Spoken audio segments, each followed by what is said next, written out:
Hey guys, thanks for watching. I'm Rhett with Section 8 Real Estate Investing.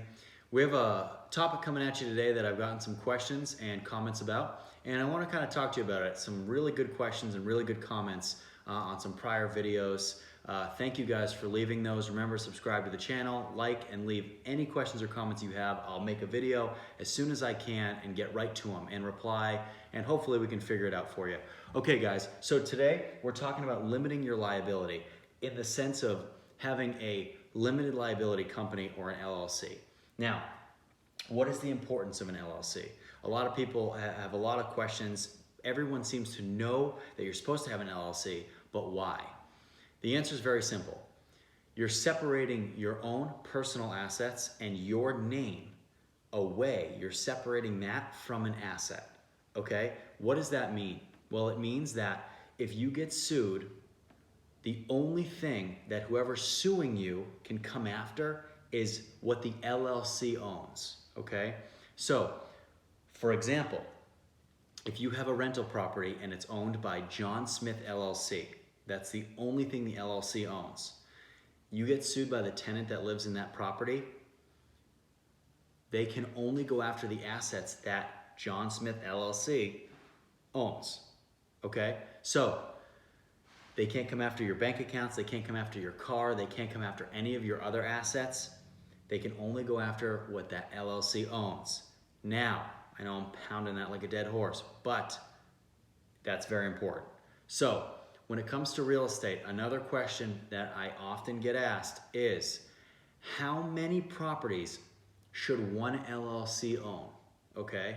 Now, this is a very multi-dimensional question because it depends on a few different things. Number one, what's the price of these units, okay?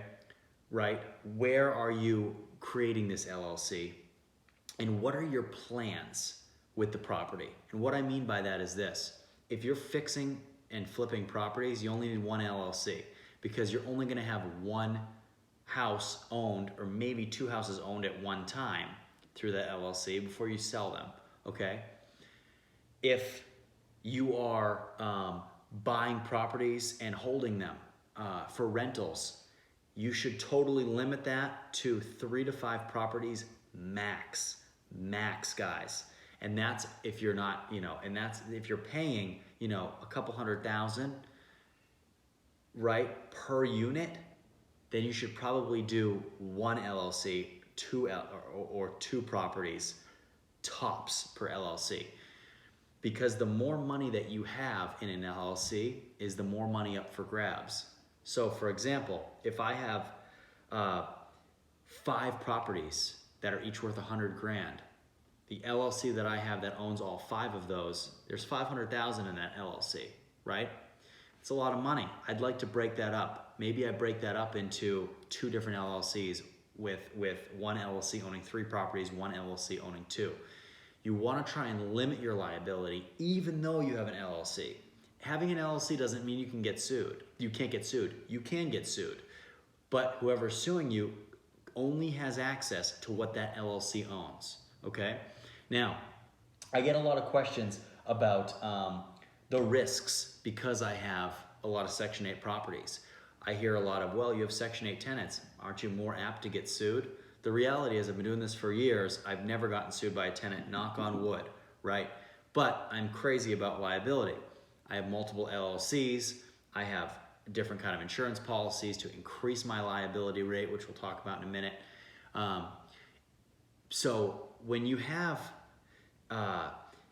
tenants that you think might be more apt to sue you, which if you think that, you probably shouldn't have those people as tenants, right? You're gonna wanna limit that liability, limit your exposure as much as possible by limiting the amount of assets you have in that LLC. So, to get back to the original question that was asked of me, guys, limit the amount of assets owned by each LLC. 3 to 5 properties, absolute maximum. Okay, if you're buying an apartment complex with multiple units, obviously one LLC, that's all you need. But that's it. Don't buy 2 apartment unit buildings with, the same LLC, right? For single family rental homes, 3 to 5 LLCs tops, okay? Now, there are other ways to increase your liability insurance. One huge factor that every single one of you guys should have is an umbrella liability policy. What an umbrella policy is it will be an umbrella, literally, quite literally, to every LLC that you own and increase your liability up to however much money you want, $1 million, $2 million, $5 million, $10 million, whatever it is. And what that'll do is that'll just increase that minimum liability number that you have, that your insurance already has, that you already have through your insurance, right? Your homeowner's insurance is gonna have a couple $100,000, 100, 200, 300,000 in liability insurance as it is. An umbrella policy will just add another million to whatever to that, okay? So if you do get sued, they have to go through your homeowner's liability, right, policy, and then your umbrella liability policy before we even start talking about you losing any of your other assets, okay?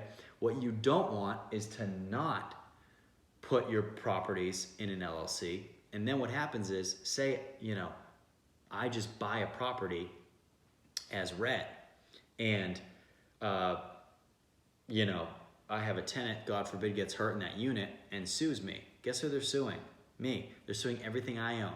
They're suing me for, you know, everything's up for grabs. My car, my personal home, other assets that I own that are in my name, bank accounts, right? Everything that you own personally is then included. You need to separate business and personal. How do you do that? Through an LLC, okay? Another thing I want to touch on quickly too, and this could totally be a factor for you guys on how many properties you want to put in each LLC. What that is cost, okay? In every state, it's going to cost something different to formulate an LLC. Every year, you have to pay the state to keep that LLC up to date. Now, for example, if you are creating an LLC in some states, Massachusetts, New York, New Jersey, right? They're expensive. I know in Massachusetts, an LLC is over $500 a year.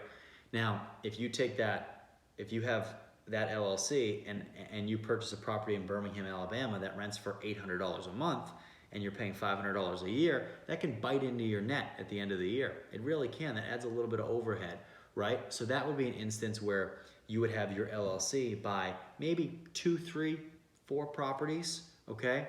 If you're okay with that much exposure to have, you know, 4, 5 properties underneath one LLC. But if you're in a state like Indiana where it costs, you know, don't get me wrong here, 40, 50 bucks a year to have an LLC, there's no reason why you guys shouldn't each have an LLC for each property. Now, the taxes can get a little tough, right? Because every single LLC needs to file taxes at the end of the year. So do you, but every LLC needs to file taxes as well. So things can get a little hairy, which is why I recommend, you know, 3 to 5 if you're doing buy and holds and you have a rental portfolio before you switch to the next portfolio, but absolutely under no circumstances more than 5 properties per LLC. Okay, guys, if I missed anything, leave a comment. Don't forget to subscribe, like, and leave any questions you have. Guys, thanks for your time. We'll be back at you here soon.